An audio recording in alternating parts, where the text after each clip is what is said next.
Informações sobre o caso Vitória. O suspeito do assassinato da jovem na região metropolitana de São Paulo detalhou o crime em depoimento à polícia.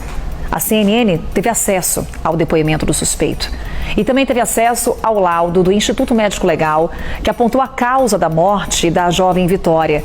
Gabriela Milanese está com a gente, trazendo as atualizações sobre esse caso, que obviamente, né, Gabi, mexeu com o Brasil. O que temos de novidades por aí? O que é que a gente consegue trazer de atualização? Oi, Carol, muito bom dia para você, bom dia para quem nos acompanha em casa. Eu já começo falando que o laudo pericial diz que a Vitória não foi abusada e que ela morreu com 3 facadas no pescoço. Mas para a gente entender essa cronologia, vamos voltar lá no início. Quando o corpo da Vitória foi encontrado, a polícia tinha mais de um suspeito e pediu a prisão de 3 pessoas. Um deles, um amigo da Vitória, um ex-namorado da Vitória e também o Michael, que é esse homem que agora confessou o crime. Só o Michael foi preso porque a justiça não aceitou o pedido de prisão dos outros 2. Quem é o Michael nessa história? O dono do Corolla, carro em que foi encontrado um fragmento de sangue com a ajuda do luminol, trabalho minucioso da perícia e também um cabelo. Esses fragmentos foram levados para análise da perícia. Ontem à tarde, por volta do meio-dia, teve uma coletiva aqui na Demacro, na capital paulista, para falar sobre essa dinâmica do crime, o que a polícia esclarece sobre os fatos e também esse depoimento do Michael em que ele confessa ter assassinado a Vitória. O que a polícia diz então e esclareceu sobre a dinâmica do crime? Que Michael seguia a Vitória nas redes sociais, eles consideram um stalker e seguia também o caminho que a jovem fazia de casa para o trabalho e vice-versa. Pelas redes sociais, de acordo com a polícia, ele viu as postagens dela e viu o que ela faria naquele dia. Michael então vai até o final do ponto de ônibus e espera a Vitória descer do ônibus. Os 2 já se conheciam porque moravam na mesma localidade, se conheciam ali da vizinhança, é o que diz a polícia. Michael então convida a Vitória a entrar no carro dele e ela aceita, tudo isso na noite do crime.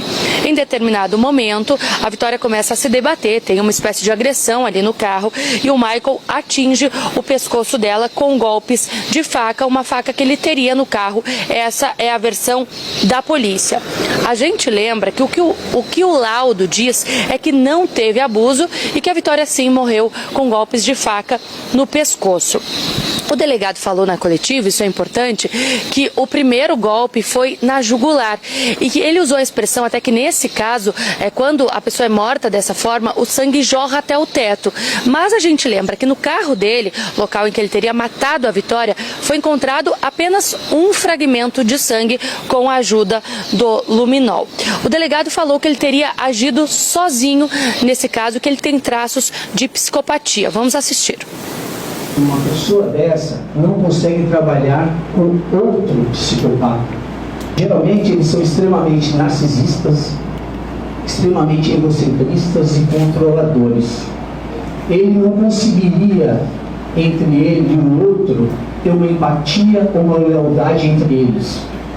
Então, na literatura criminológica, fica claro que somente ele participou desse crime.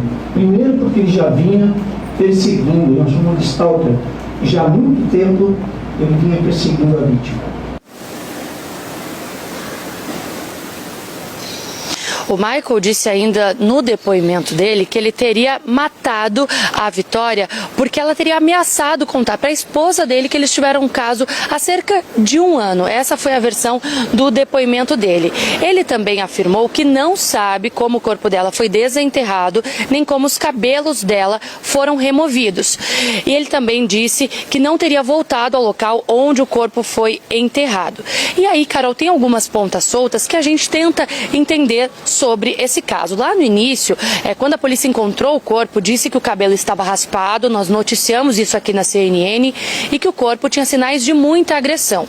Agora a polícia diz que o cabelo não foi raspado e que tem a possibilidade de o couro cabeludo ter se desprendido porque o corpo já estava em estado de decomposição.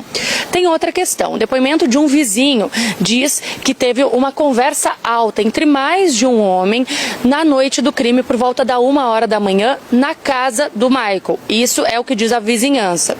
E a polícia, então, acreditava na participação de mais pessoas, mas agora essa hipótese foi descartada. Ao mesmo tempo que o depoimento do vizinho diz que tinha mais gente na casa do Michael na noite do crime, a polícia diz que ele agiu sozinho. E essa questão do cabelo raspado também chama muito a atenção. Naquele primeiro momento, a polícia disse que os assassinos, ou o assassino, teriam raspado o cabelo da Vitória. Agora, então, a polícia diz que esse couro cabeludo pode ter se desprendido porque o corpo estava ali em estado de decomposição. Existem ainda algumas pontas soltas que a gente está tentando entender sobre esse caso, mas a polícia diz que já esclareceu tudo e que o Michael é o único culpado por esse crime. Carol. Mas ainda tem essas dúvidas que a Gabriela Milanese traz pra gente. Obrigada, Gabi.